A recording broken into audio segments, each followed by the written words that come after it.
recording, if you will, for what I got to show you today. So, you know what? Today's all about sales leads. Have you ever thought to yourself, or have you ever had a colleague, or if you're a manager, have you ever had some of your salespeople say to you, I can't find any really good leads. Let me just get rid of this chair here in my office. I can't get any good leads. I'm stuck. Leads suck for me.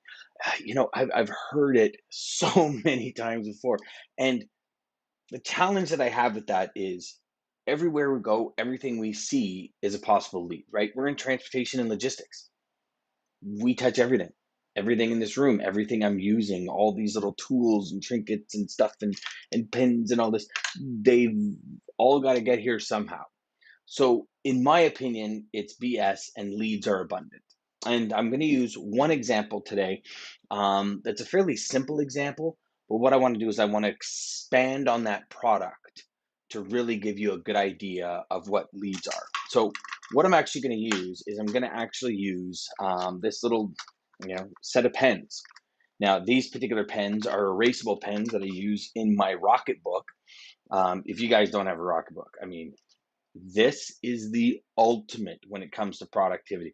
I mean, you're able to write in it and then just mark off little things. It emails you to PDF. It turns everything into PDF. If you guys haven't checked out Rocketbook, it is the way. If you're like me and note taker and you just love notes and you love to refer to your notes and then improve on your notes. And if you've listened or watched any of my training, I'm huge in telling you that that predictability, that next level salesperson is the one that predicts. It's one of the two things that separate an amateur from a pro, being able to predict. And if you can predict what your customers are going to say next, it's really through note taking, through tracking.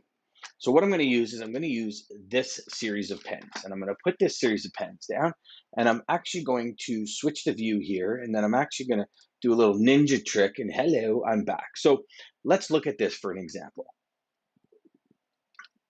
I apologize. So let's take this set of pens.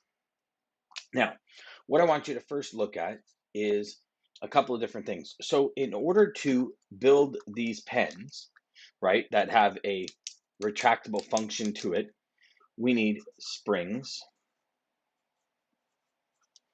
we need the mechanism, we need the plastic, we need the ink, we need the packaging, we need tubes for the ink,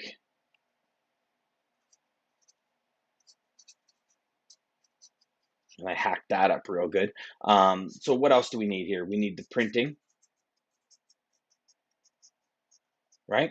Which is this piece right here. What else do we need for this? So we need the little rubber pieces here, right? So if we look just at this pen, because you got rubber here, plus you got the erasable field here, right? So if we look just at this series of pens, we need 8 different things. And this is a pack of 7 times 7. And that's just for this one package. Now, when we look at that and we say to ourselves, okay, springs, mechanisms, the plastics, the ink, the packaging, okay, so we have now, right? Let's go a little deeper here and a little deeper into this particular sales lead, if you will. In this sales lead, it's not just pilot that you're going to solicit. What if we go and we look and say who imports or who manufactures ink? What are we going to come up with? Because we need the ink inside of these. Not only do we need the ink inside of these, if you actually dig a little deeper, they actually have these pretty cool things, which are ink refills. So not only do we have all of this inside, but we have the ink refills. Who do we get this refilled by, right? That's another thing to consider. So then 2 that we have is, okay, who does the blow mold for the plastic? Third, who's the major importer of, say, plastic material?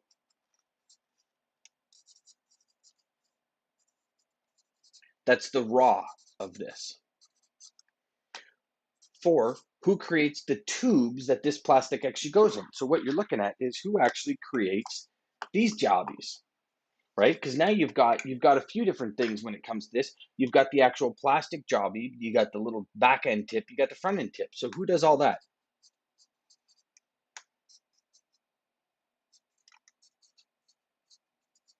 right? Then what we're looking at is we say, okay, who prints these labels?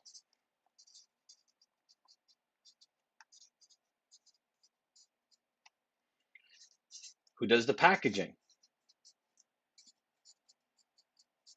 So who actually creates this floppy thing that this actually sits in?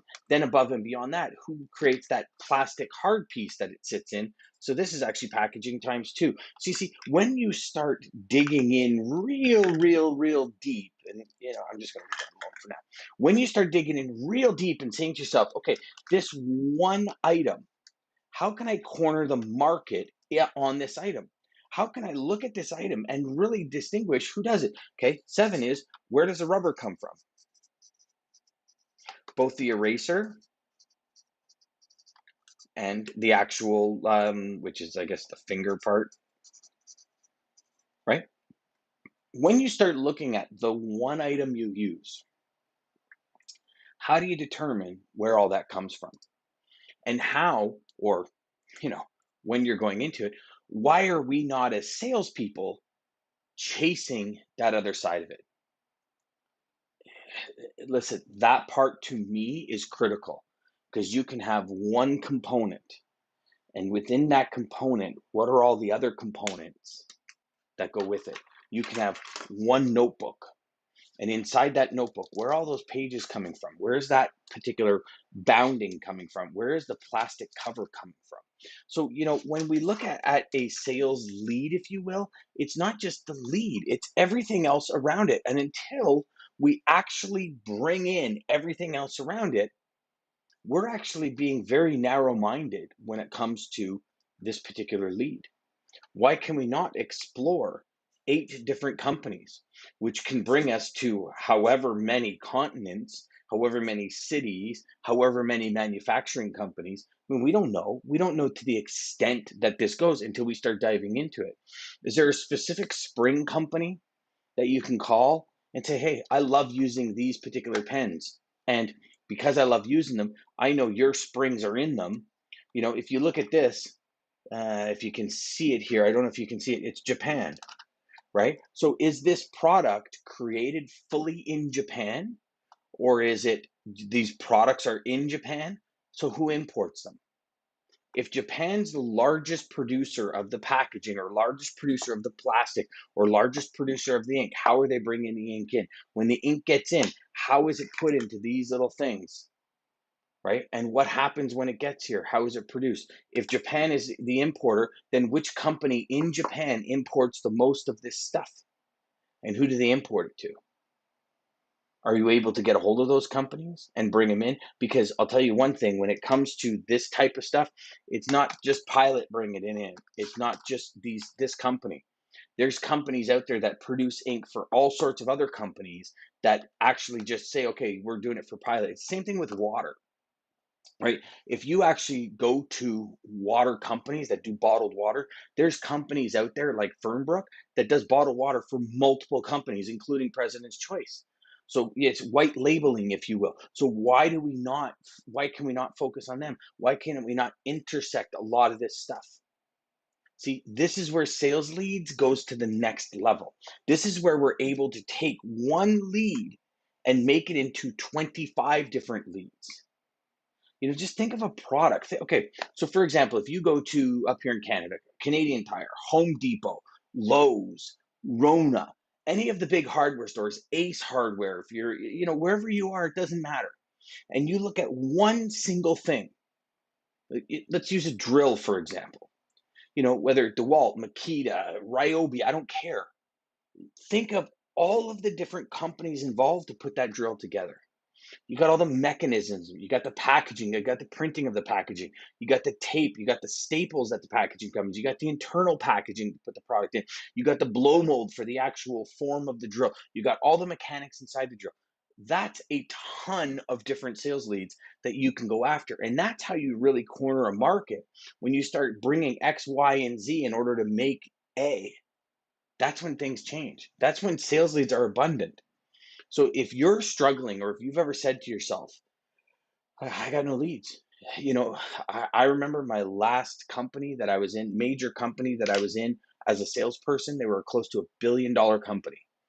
And I heard salesperson after salesperson, this guy's hogging all the leads. There's no leads here. You know, if that is you, I'm going to challenge you right now. Change that mentality. Because just in this, we've just identified a possibility of, what are we, 8? So 15 different companies that can go into making this one product. 15 different companies for one product. So my question is, you're not very distant. Actually, my statement is, you're not distant from your sales leads. You're just not thinking. You're not critically thinking about what we can do. You know, if I look at what I'm using right here, I've got a pole up here that actually showed that's holding a Logitech camera.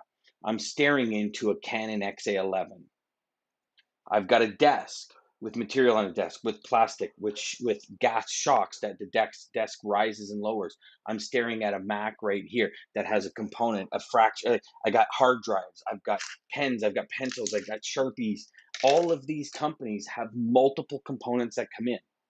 You know, if you're dealing in pharmaceuticals and you're saying, I want to go after pharmaceuticals, well, you want to go after pharmaceuticals, great. Are you going after finished product, going after raw product? Because most pharmaceuticals take 8, 9, 10 different products to come in. So where is your focus when it comes to your sales leads? What are you doing? If you're doing steel, are you doing raw? Are you doing finished? Are you doing half? Are you doing auto parts that are coming in? Auto parts come in. They have to get raw material that get stamped, that go out and get coated, that come back. I mean, all of these components, everything we use on a daily basis has multitude of tentacles that come in and out of it or expand from it to it. You know, where is a raw product? If you're going after plexiglass, I don't care what it is. Where does that come from? Do yourself a favor, start researching some of this stuff and then find out which companies are important. So when you call these companies, you can say, you know what, Germany is the main distributor of this product. You know, you happen to have any stuff coming in from Germany?